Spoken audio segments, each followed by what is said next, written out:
दोस्तों finally 2 English medium interview के बाद सुमन सुमित सोरेन और सोनी वर्धन के इंटरव्यू के बाद हम लोग को जो है हिंदी मीडियम का एक्सपीरियंस शेयर करने वाले एक्सपीरियंट मिल गए हैं।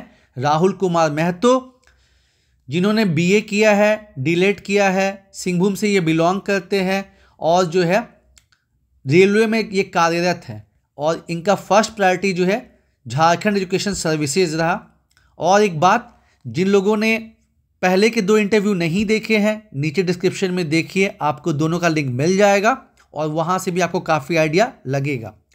तो पहले जो है मैडम ने पूछा आपका एजुकेशन बैकग्राउंड बताइए। अभी जैसे ही जो है राहुल ने अपना एजुकेशन बैकग्राउंड बताया तो बीच में काउंटर क्वेश्चन हुआ कि आप जिस यूनिवर्सिटी से ग्रेजुएशन किए हैं वर्तमान में वहाँ वाइस चांसलर कौन है। तो आपको पता है कि पहले जो है सिंहभूम में रांची यूनिवर्सिटी था, 2009 में वो चेंज हो गया कोल्हान यूनिवर्सिटी। तो आपको अपने वीसी का नाम जानना है दोस्तों, ठीक है।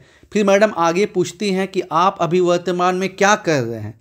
तो जैसे राहुल जो है जिस समय वो इंटरव्यू दिए थे वहाँ पे उनका अच्छा खासा टाइम रेलवे में हो गया था। तो होता क्या है इन जनरल कि जैसे आप अपना जॉब का बताते हैं तो फिर उस पर काउंटर क्वेश्चन या उससे संबंधित क्वेश्चन पूछे जाते हैं, जैसा हम लोगों ने देखा था सुमन सुमित सोरेन के केस में देखा था, ठीक है। लेकिन यहाँ ऐसा नहीं हुआ। उसके बाद सर्विस प्रेफरेंस पूछा गया, ये आपको ध्यान में रखना दोस्तों। और कई बार ऐसा होता है कि जो आप फर्स्ट प्रेफरेंस दिए हैं उससे क्वेश्चन ना पूछ के सेकंड में आप क्या दिए हैं, क्यों दिए हैं, उससे क्वेश्चन पूछा जाता है, ठीक है। तो इस गूगली के लिए भी तैयार रहना है। उसके बाद इन जनरल क्या होता है कि झारखंड में या तो JAS या JPS यही दोनों फर्स्ट प्रेफरेंस में रहता है। लेकिन चूंकि राहुल का जो है फर्स्ट प्रेफरेंस कुछ अलग था, उस पर क्वेश्चन आया कि आपका पहला प्रेफरेंस जो है वो एजुकेशन सर्विसेज क्यों रहा। तो जैसे राहुल भाई स्टार्टिंग से जो है एजुकेशन से बच्चों से जुड़े हुए हैं तो उनको शिक्षा के क्षेत्र में जो है वो काफ़ी बदलाव करना है, इस वजह से उन्होंने झारखंड एजुकेशन सर्विसेज जो है वो ऑप्ट किया। उसके बाद क्वेश्चन पूछा गया कि चुनाव ड्यूटी में शिक्षकों को ही क्यों लगाया जाता है, ठीक है। शिक्षा के क्षेत्र में अब तक आपने कौन कौन से कार्य किए हैं। जैसे कि मैंने बताया कि राहुल भाई जो है वो समाज सेवा में स्टार्टिंग से मतलब ही लगे रहे हैं और गरीब बच्चों को मुफ्त में शिक्षा देना और भी बहुत सारे नेक काम किए हैं, तो उससे क्वेश्चन पूछा गया। उसके बाद जो मैडम है वो पहले मेंबर की ओर इशारा करती हैं और पहले मेंबर पूछते हैं कि झारखंड में कुल कितनी जनजातियां हैं, ठीक है। तो इसमें देखिए अभी 32 है, कहीं कहीं जो एक देता है ना 33, ऐसा कुछ नहीं है। और 10 जनजाति जो है जिसको पार्लियामेंट से मतलब ग्रीन सिग्नल मिल गया है, बस वो गैजेट में नोटिफाई होगा और फिर झारखंड की जो जनजाति है वो 32 से 42 हो जाएगी। लेकिन अभी 32 है। और एक क्वेश्चन भी CDPO में शायद पूछा गया था, वहाँ पे JPSC ने इसको 32 ही माना है। बुक में कहीं कहीं 33 दिया है लेकिन वो सही नहीं है। अब 32 से सीधे क्या हो जाएगा 42 हो जाएगा। और 8 जो है आदिम जनजाति है, प्लस जो बड़ी जनजातियां हैं उसके बारे में दोस्तों आपको जानना ही जानना है। संथाल, उरांव, मुंडा, हो और जो आदिम जनजाति है। और जनजातियों से संबंधित जो चीज़ें हैं, फिर चाहे वो वन अधिकार अधिनियम है, पेशा है, भूमि संबंधित कानून है CNTSPT, और सबका सब हम लोगों ने जो है जो इंटरव्यू का प्लेलिस्ट बनाया है वहाँ पे डिस्कस किया है। आगे बढ़ते हैं। अब देखिए कैसे करंट का क्वेश्चन पूछा गया है। ठीक इंटरव्यू से एक दिन पहले, ठीक है, राजीव कुमार जो है वो चीफ इलेक्शन कमिश्नर बने हैं और वो जो है झारखंड में भी उनकी पोस्टिंग थी। तो क्वेश्चन पूछा गया कि क्या आप राजीव कुमार को जानते हैं, इससे पहले वो झारखंड में थे, क्या उसके बारे में बता सकते हैं। जो हम लोग बात करते हैं ना कि करंट से क्वेश्चन पूछा जाता है वो आपको ध्यान में यहाँ पे आ जाएगा, ठीक है, कैसे पूछा गया है। उसके बाद जैसे हम लोगों ने आपको बताया कि बायोडाटा सबसे फर्स्ट पे प्रायोरिटी पे, सेकंड पे झारखंड अपना, और थर्ड पे पॉलिटी से क्वेश्चन रहता ही रहता है। तो राहुल भाई से जो पूछा गया कि अनुच्छेद 32 के बारे में बताइए, तो आपको पता ही है कि इस अनुच्छेद को अंबेडकर साहब मतलब आत्मा बताए थे। क्यों? क्योंकि जो आपके मौलिक अधिकार हैं उसको बचाने के लिए एक तो आर्टिकल 32 है, एक आपका 226 है। आर्टिकल 32 में आप सीधे जो है कहाँ पहुँच सकते हैं, सुप्रीम कोर्ट। उसके बाद 5 प्रकार के जो रिट हैं, ठीक है, जैसे आपका हैबियस कॉर्पस हो गया, मेंडमस हो गया, सर्सियोरी हो गया, तो ये सब के बारे में जो है, पांचों के बारे में आपको जो है, क्वो वारंटो हो गया, ये सब के बारे में बताना है। फिर जो है सार्क में कुल कितने देश शामिल हैं, उनके नाम बताइए। और फिर आईआर से क्वेश्चन पूछा गया कि लुक ईस्ट पॉलिसी क्या है, ठीक है। इसी में एक चेंज ये भी हो सकता है कि 1992 में तो भारत सरकार ने लुक ईस्ट पॉलिसी को अपनाया था, लेकिन फिर 2014 में इसको कन्वर्ट कर दिया गया एक्ट ईस्ट पॉलिसी।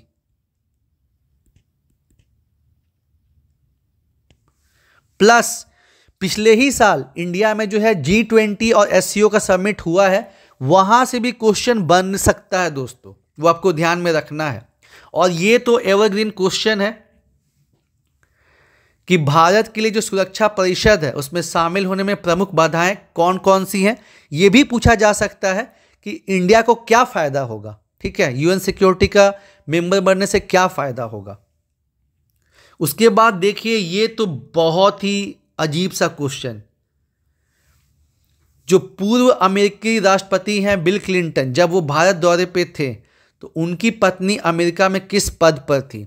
लेकिन मैंने वही बात कहा ना कि आपका जो इंटरव्यू है इसमें ऐसा नहीं है कि आपको 10 में 10 आंसर के जो है क्वेश्चन के जो है जवाब देने हैं, ठीक है। आप 10 में से 6-7 जवाब भी दीजिएगा, डिपेंड करता है कि वो 6-7 जवाब जो है वो कितने कॉन्फिडेंस के साथ देते हैं। और जो सवाल का जवाब नहीं आता है तो उसका प्रेशर, उसका शिकन जो है वो अपने चेहरे पे नहीं आने देते हैं, प्रेशराइज नहीं होते हैं। ये बहुत इंपॉर्टेंट है, ठीक है, क्योंकि ये ऐसा नहीं हो पाएगा ना कि इसका कुछ फिक्स सिलेबस है और आप सारा का सारा जवाब दे पाए, ठीक है। तो केवल आंसर ही नहीं देना है, आप किस हिसाब से उसको बोल रहे हैं, प्रेजेंटेशन इक्वली इंपॉर्टेंट है। जैसे मेंस में है ना कि कंटेंट केवल इंपॉर्टेंट नहीं है, कैसे फ्लो चार्ट, डायग्राम ये सब जो है करके करते हैं, वैसे ही कितने कॉन्फिडेंस के साथ आंखों में आंखें मिला के आप आंसर करते हैं, ईगो नहीं आने देते हैं, क्वेश्चन नहीं आने पे भी आप प्रेशराइज नहीं होते हैं, ये काफ़ी इंपॉर्टेंट है। उसके बाद संयुक्त राष्ट्र महासभा के वर्तमान अध्यक्ष कौन है, उसके बारे में क्वेश्चन पूछा गया। मतलब आईआर का अच्छा खासा जो है चीज़ यहाँ पे पूछा गया है।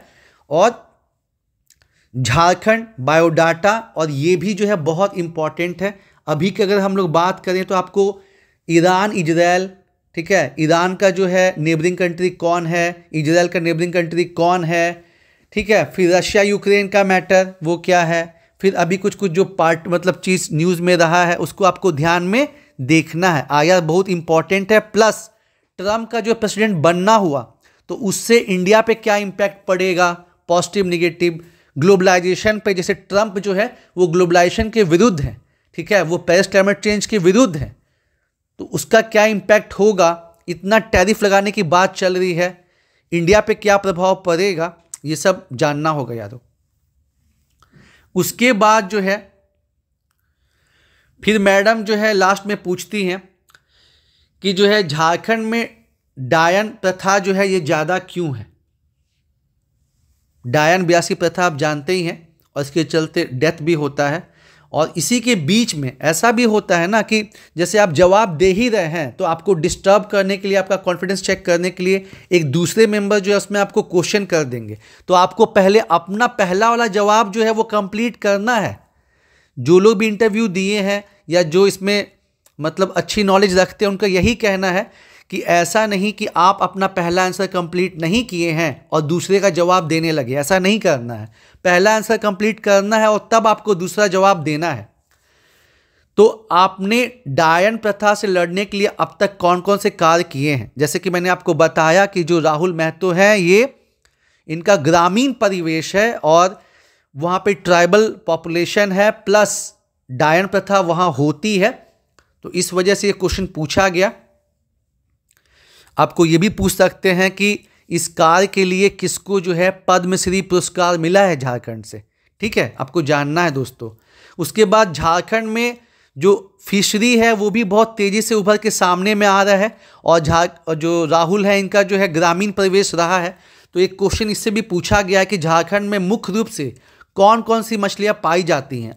अगेन जो है ये शहरी लोगों के लिए गूगली क्वेश्चन हो सकता है, ठीक है। और फिर लास्ट में घर से आते समय रास्ते में कौन सा फूल आपने सबसे ज़्यादा देखा है।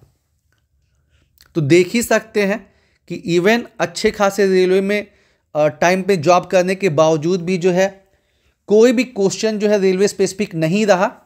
और एजुकेशन पे, जनजातियों पे, करंट पे, डायन प्रथा पे, आईआर का सबसे ज़्यादा क्वेश्चन जो है वो पूछा गया। तो उम्मीद है दोस्तों जो हम लोगों ने 3 इंटरव्यू एक्सपीरियंस शेयर किए उससे आप लोग को काफ़ी ज़्यादा आइडिया मिला होगा। और भी जैसे जैसे या तो दोस्त या तो स्टूडेंट जो लोग जो है अपना इंटरव्यू एक्सपीरियंस शेयर करेंगे तो हम लोग आपके पास जो है उसको शेयर करेंगे। धन्यवाद।